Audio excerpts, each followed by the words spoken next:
इस देश का नाम भारत देश है। भारत की 5 माताएं आज मैं तुम्हारे सामने रखने वाला हूं, जिन्हें दुनिया में पंच माता के नाम से पहचाना जाता है।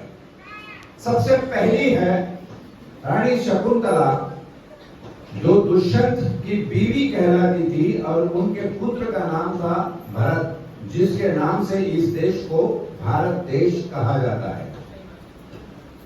मां शकुंतला ने सिर्फ अपने अधिकारों का बयान नहीं किया दुष्यंत किंग के सामने, राजा के सामने। राजा भरत क्या थे? राजा दुष्यंत के बाद राजा भरत इस देश के, इस मुल्क के महाराजा बने।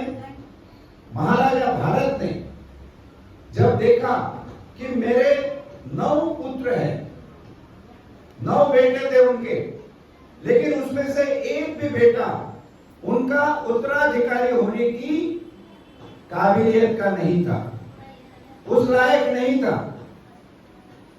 ये किसकी सिखलाई थी? ये सिखलाई मां शकुंतला की।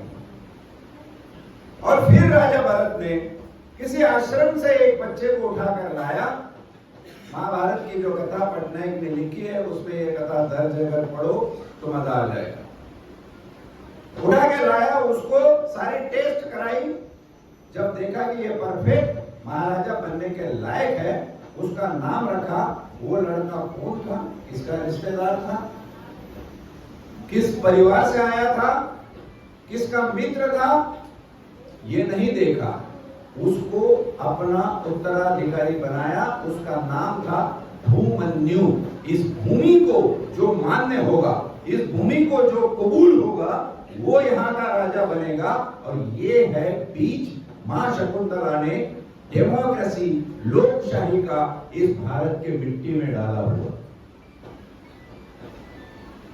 इसलिए अरविंद जी क्या कहते हैं कि हमें भारतवाद चाहिए, हमें परिवारवाद नहीं चाहिए कांग्रेसियों का, हमें मित्रवाद नहीं चाहिए। मोदी जी का अदानी अंबानी वाला दोस्ती हमें नहीं चाहिए। मित्रवाद, हमें मित्रवाद नहीं चाहिए, हमें परिवारवाद नहीं चाहिए, हमें भारतवाद चाहिए, जहां पर जिसकी जो काबिलियत हो उस प्रकार की जिंदगी उसे अता फरमाई जाए। ऐसी एक आवाम, ऐसी एक दुनिया, ऐसा एक मुल्क हमें चाहिए।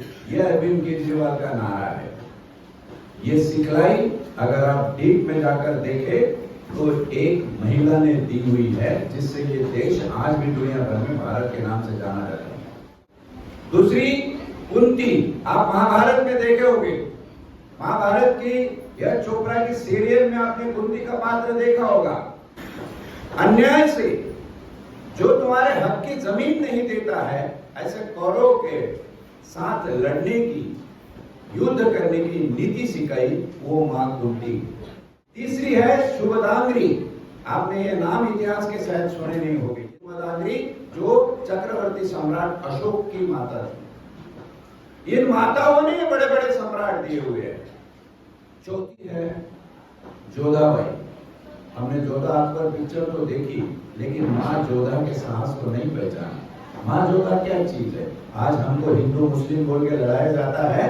अरे सलीम जो था वो हिंदू और मुसलमान की खून से बना हुआ, हम जिसको बोलते हैं वो हिंदुस्तान, वो भारत देश का सही पोशीदा था। आज हमने लड़वा दिया लोगों को। ये सिखलाई किसने दी? मां जोधाबाई ने। मां जोधाबाई ने अपनी संस्कृति को, अपने संस्कारों को बरकरार रखते हुए बादशाह अकबर के संस्कारों को अपनाया। आप तनिक भर के लिए सोच कर देखिए कितनी बड़ी कुर्बानी है। वो कुर्बानी इस मिट्टी के लिए, इस मुल्क के लिए उसने दी। और 5वीं सबसे बड़ी है छत्रपति शिवाजी महाराज की मां सीता माता, मां जिजाऊ। मां जिजाऊ ने जब देखा कि यहाँ पर जो लोग एस्टेब्लिश है उन्हीं की सरकारें चल रही है, और जो आम आवाम है, जिसे बहुजन हम कहते हैं, 18 पकड़ जाति, उन जनजाति को लेकर एक स्वराज्य बन सकता है, ऐसा शिवाजी उसकी सिखलाई उस तरीके से की, तब जाकर हमको शिवाजी मिला। आज शिवाजी का नाम लेने वाले, छत्रपति शिवराय का नाम लेने वाले जो भी कोई बात करते होंगे वो ऐसे बात करते हैं कि जैसे शिवाजी को उन्हीं ने पैदा किया। शिवाजी महाराज ये धरोहर है, शिवाजी महाराज वो देन है उस माँ की जिस माँ ने ऐसा सपूत इस देश को दिया।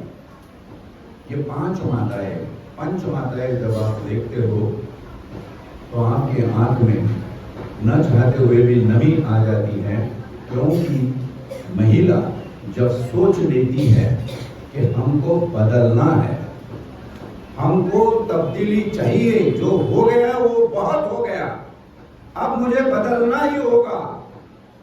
जब तक मैं नहीं बदलूंगी मेरा घर नहीं बदलेगा, मेरे घर के बच्चों के संस्कार नहीं बदलेंगे, जब तक उनके संस्कार नहीं बदलेंगे मेरी फैमिली नहीं बदलेगी, जब तक मेरी फैमिली नहीं बदलेगी मेरी रिश्ते बिरादरी नहीं बदलेगी, और जब तक मेरी रिश्ते बिरादरी नहीं बदलेगी तब तक ये अवाम नहीं बदलेगा, और जब ये अवाम नहीं बदलेगा तब तक ये मुल्क नहीं बदलेगा।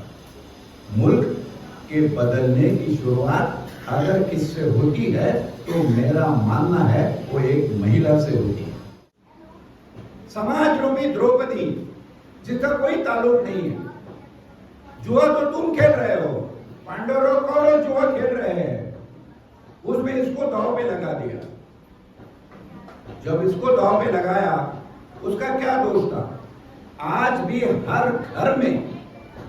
हर घर में ऐसी महिला इन पॉलिटिकल गेम का शिकार होकर कहीं ना कहीं दुख यातना भुगत रही है। उसका क्या कसूर है? ब्याह कर किसके घर में आ जाना, महंगाई की मार पड़ रही है, नौकरियां चली जा रही है, क्या ऐसे दिन देखने के लिए वो आई थी? जब तुम जवान थे, स्कूल में थे, कॉलेजों में थे, तुम्हारे नजर में जिंदगी के कुछ हसीन सपने भी तो थे।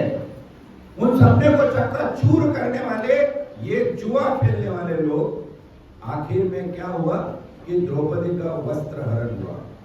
ये द्रौपदी हमारा समाज है, ये द्रौपदी हमारी महिलाओं की एक झूठ है, ये द्रौपदी हमारे अवाम का एक रूप है।